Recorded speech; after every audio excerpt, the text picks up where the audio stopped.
Good evening.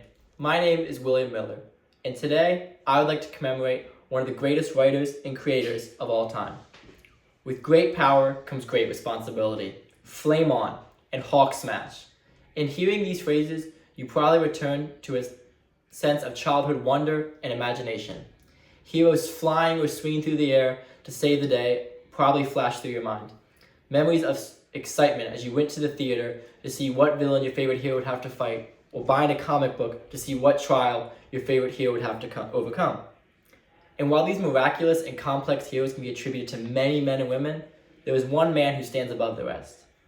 He is the co-creator of 1,225 Marvel characters, co-creator of over 2,000 Marvel comics, and the pioneer of relatable and humanistic heroes. This is, of course, the late great Stan Lee himself. Stan Lee, through his early writings and surge of new and different characters, made Marvel what it is today and brought joy to millions. Now, in talking about Stan, I could talk about his heroes or the comics he wrote for a while, which I will do in a minute. But first, I would like to talk about his early career. When thinking of his early career, I think of the phrase Excelsior, which in Latin means ever upward or ever onward. I think of this because not only did he say it frequently, but it's also a word that perfectly applies to the life he lived. The word does not mean perfection or perfect peak. It means always moving forward, and that can be seen in Stan's work in life. His first job wasn't as head writer or executive producer, but a gopher and an editorial assistant at Timely Comics.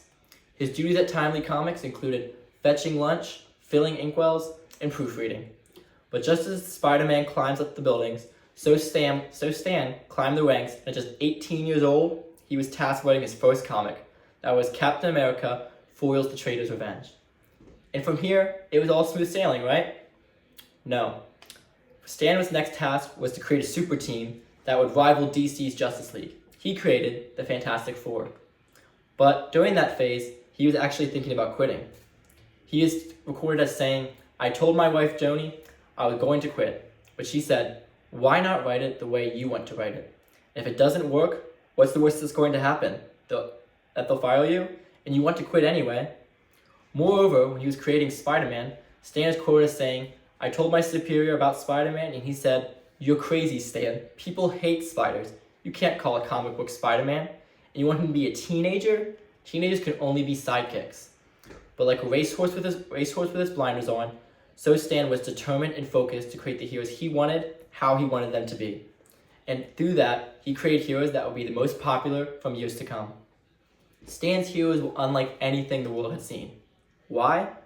Because they were relatable.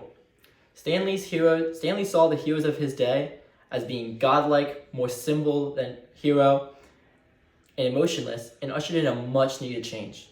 He created heroes that rather than living in immaculate fortresses, struggle with rent and finances. Rather than knowing every decision to make all the time, struggle with anger, depression, and anxiety. And families of superheroes that rather than getting along perfectly, go through the trials of being a family and the hardships that come with that. And through that, Stan's stories touch the hearts of not only kids, but adults as well, as they help people navigate life so that they felt like heroes themselves. This, of course, all paved the way for the Marvel Universe as we know it today. Whether that be Tobey Maguire's Spider-Man, the X-Men universe, or the MCU Avengers, it can really be said that Stan Lee wrote so that others could produce and direct. And the praise and admiration for Stan Lee is evident.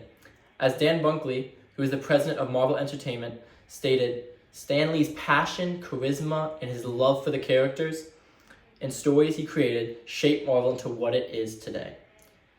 His relentless drive and dedication to tell imaginative stories changed the lives of countless fans for over 75 years. And his spirit lives in the people he inspired, and his legacy will never be forgotten."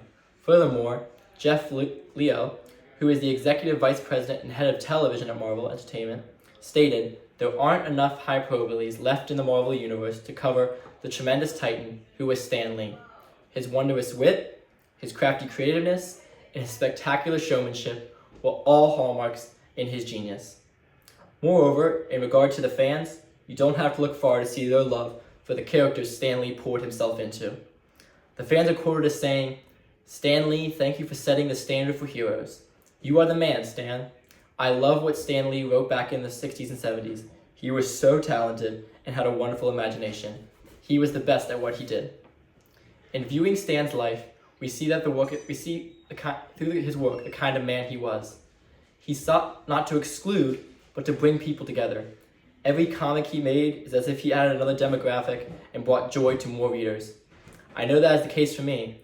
Watching the movies from the comics, he made me feel as if I was a hero myself.